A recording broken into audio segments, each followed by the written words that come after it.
when Jesus was born. Jesus, we continue to celebrate you today as we worship. Sing the first number with me.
Time to celebrate with family and friends.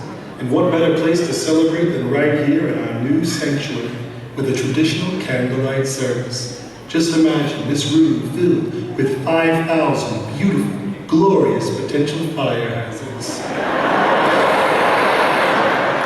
Now that puts me in the Christmas spirit.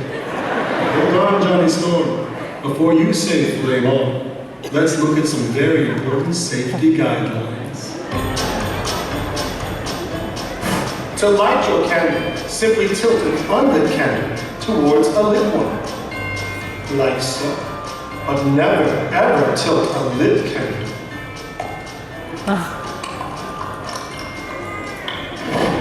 If you have little ones, they are welcome to participate during the candlelight service.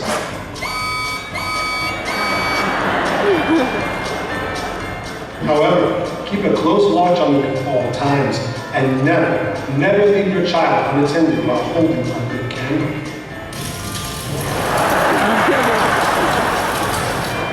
When blowing out your candle, simply place your hand in front of the lit flame and blow gently. That way, you won't blow hot wax all over the person sitting next to you. After you extinguish your candle, please dispose of it properly in the bins provided for you.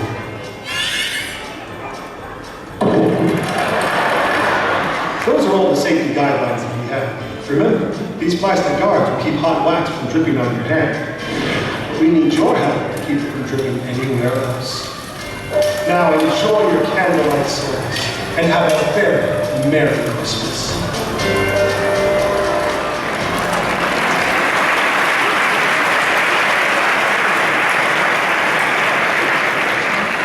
So, you'll do that, right? You'll pay attention to all those things. We're so glad that you're here. Thank you for celebrating this special night with us. Now let's continue in worship.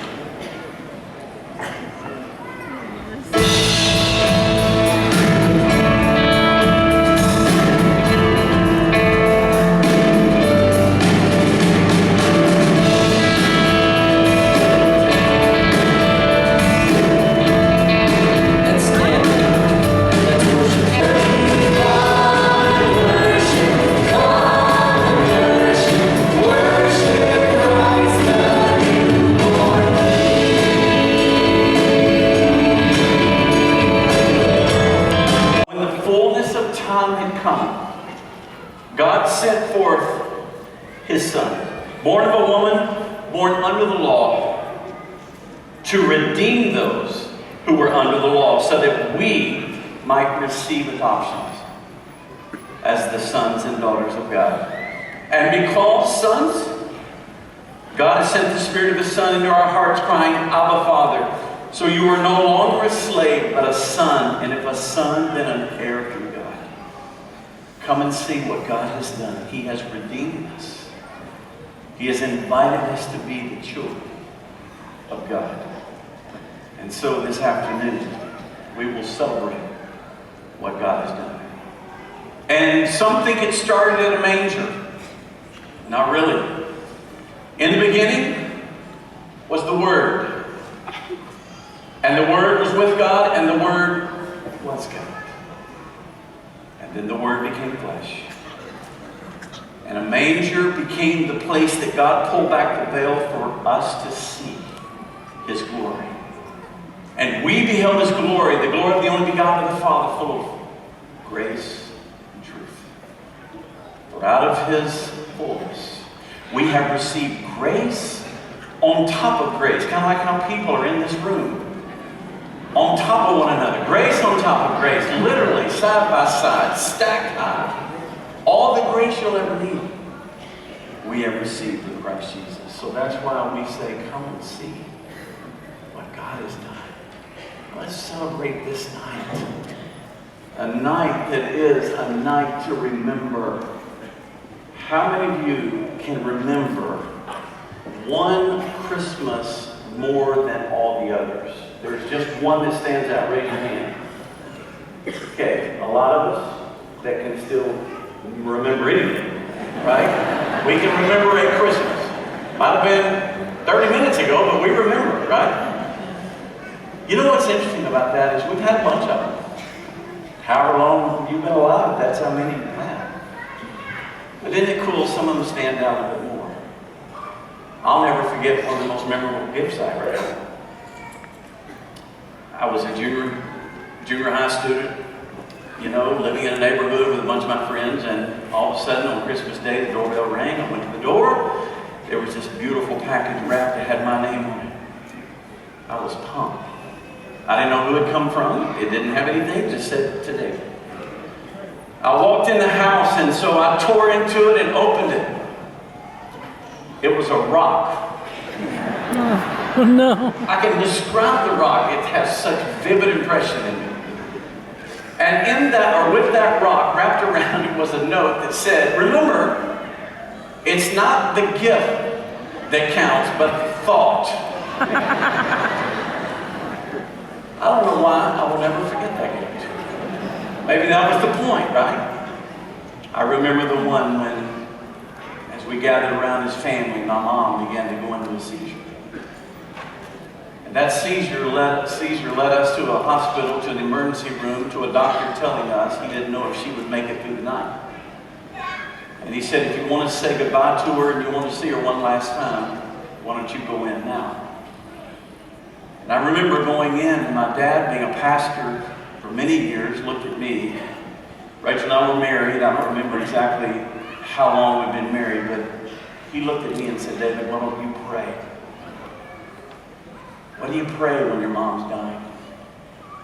What do you pray when you don't know if you're going to see her again? I just said, Jesus, I know this. You are Lord. And tonight, that's enough. My mom survived. We figured out she has Stevens-Johnson syndrome, which certain antibiotics will actually kill her now. But we didn't know. That Christmas will live forever in our minds. So you know what I'm talking about. There are those moments. Now, can you imagine what it was like for Mary that night? We know that she remembered because we have details, and I believe those details came from Mary herself. Because there's a verse we're about to read that says she pondered these things in her heart. And I used to, as a kid, I used to think it said she pounded these things in her heart.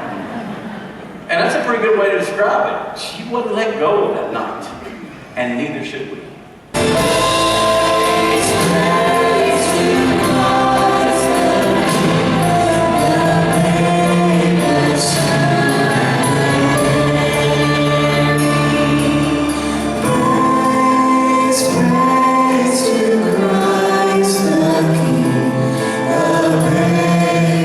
Sun.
May you go, let your light shine.